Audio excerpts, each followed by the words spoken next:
Assalamualaikum warahmatullahi wabarakatuh. Hari ini kita akan mempresentasikan tentang penjelasan Sunan Gresik. Materi presentasi: 1. Biografi. 2. Strategi dakwah. 3. Keistimewaan. Dan 4. Kondisi makam. Anggota kelompok 10 TKR 2.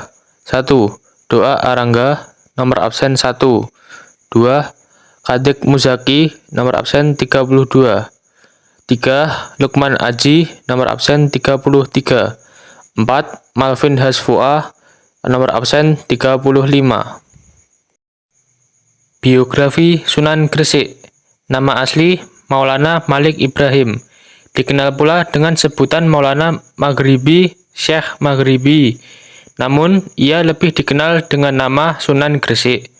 Sunan Gresik adalah keturunan Ali Zainal Abidin, cicit Nabi Muhammad SAW. Ada perbedaan pendapat terkait asal-usul Sunan Gresik. Ada pendapat yang menyatakan ia berasal dari Turki, dan ada pendapat lain yang menyatakan berasal dari Kasan, sebuah tempat di Persia, Iran, sebagaimana tercatat pada prasasti makamnya.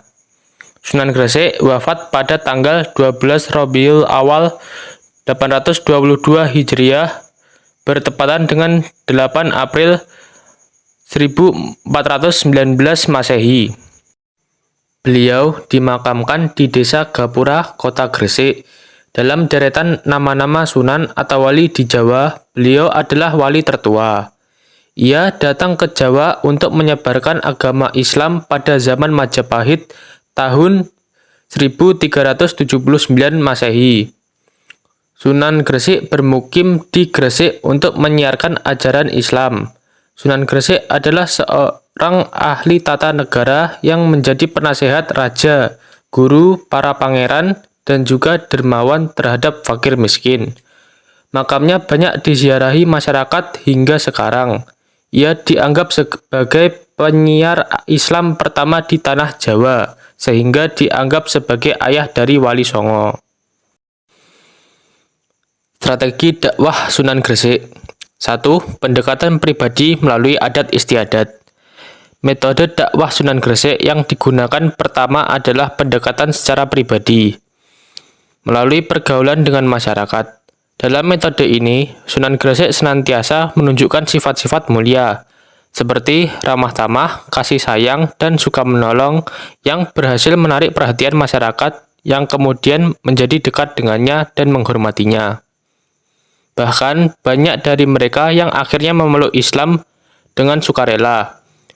Karena melihat budi pekerti luhur yang ditunjukkan oleh Sunan Gresik, meskipun pada waktu itu mayoritas masyarakat beragama Hindu, Sunan Gresik tidak secara langsung menentang agama atau kepercayaan yang mereka anut, melainkan lebih kepada menunjukkan keindahan dan kebaikan ajaran Islam. Melalui metode ini, Sunan Gresik juga mempelajari bahasa Jawa, mengenal adat istiadat setempat, dan belajar memahami kehidupan masyarakat, termasuk mata pencaharian dan pandangan hidup mereka.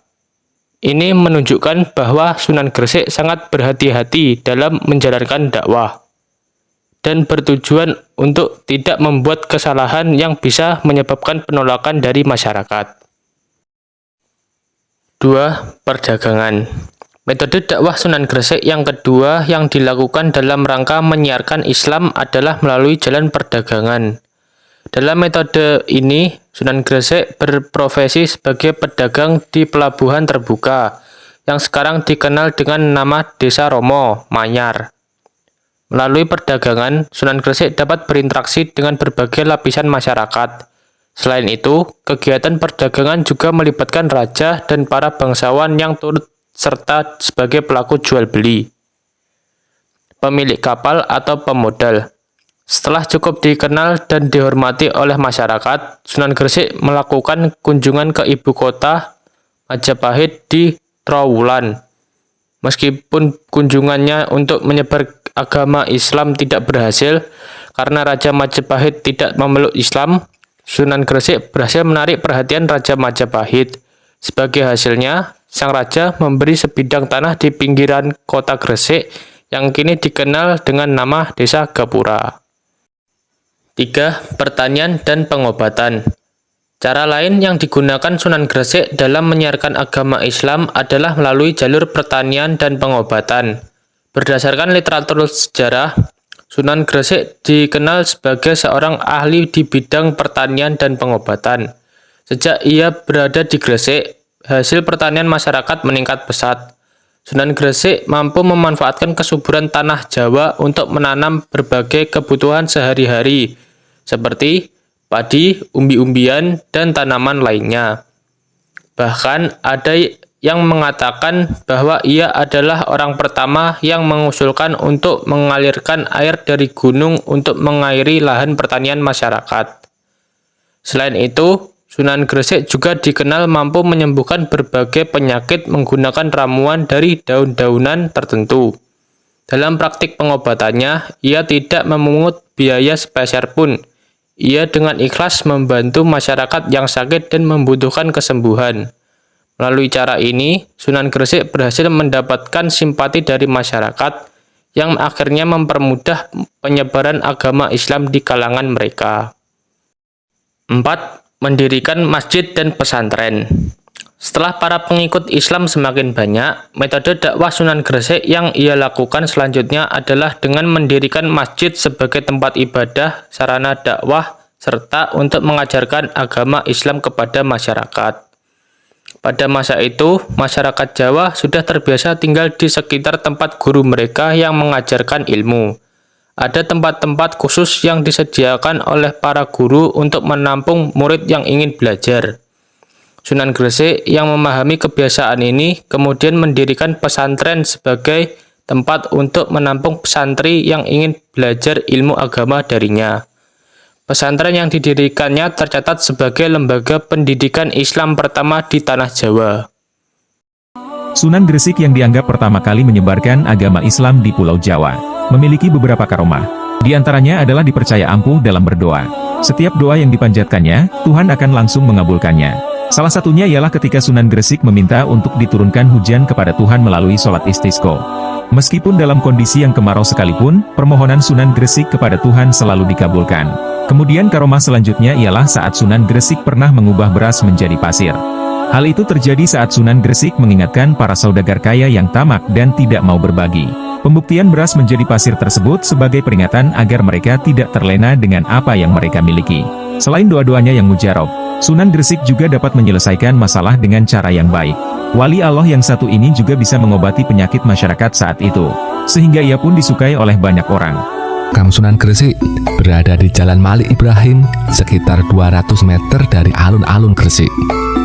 Seperti halnya makam Wali Songo lain, makam Sunan Gresik buka tiap hari dengan jam operasional 24 jam.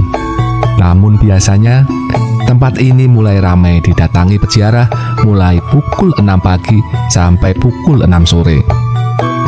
Sunan Gresik dikenal sebagai wali senior dan pemimpin Wali Songo generasi pertama. Nama aslinya adalah Maulana Malik Ibrahim. Ia lahir di Kamboja pada abad ke-14. Sunan Gresik memiliki silsilah yang terhubung dengan Nabi Muhammad melalui jalur Husain bin Ali bin Abi Thalib. Sunan Gresik hijrah ke Jawa pada tahun 1371 dan berlabuh di Gresik. Brawijaya selaku Raja Majapahit memberinya sebidang tanah di pinggiran kota Gresik. Di sana, Kanjeng Sunan mendirikan masjid dan pesantren.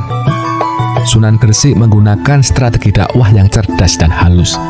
Selain itu, ia juga menempuh jalur politik dengan menikahkan putrinya dengan Raja Majapahit.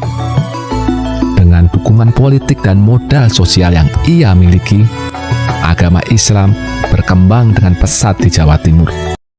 Terima kasih atas perhatiannya. Jika ada salah kata mohon maaf. Wassalamualaikum warahmatullahi wabarakatuh.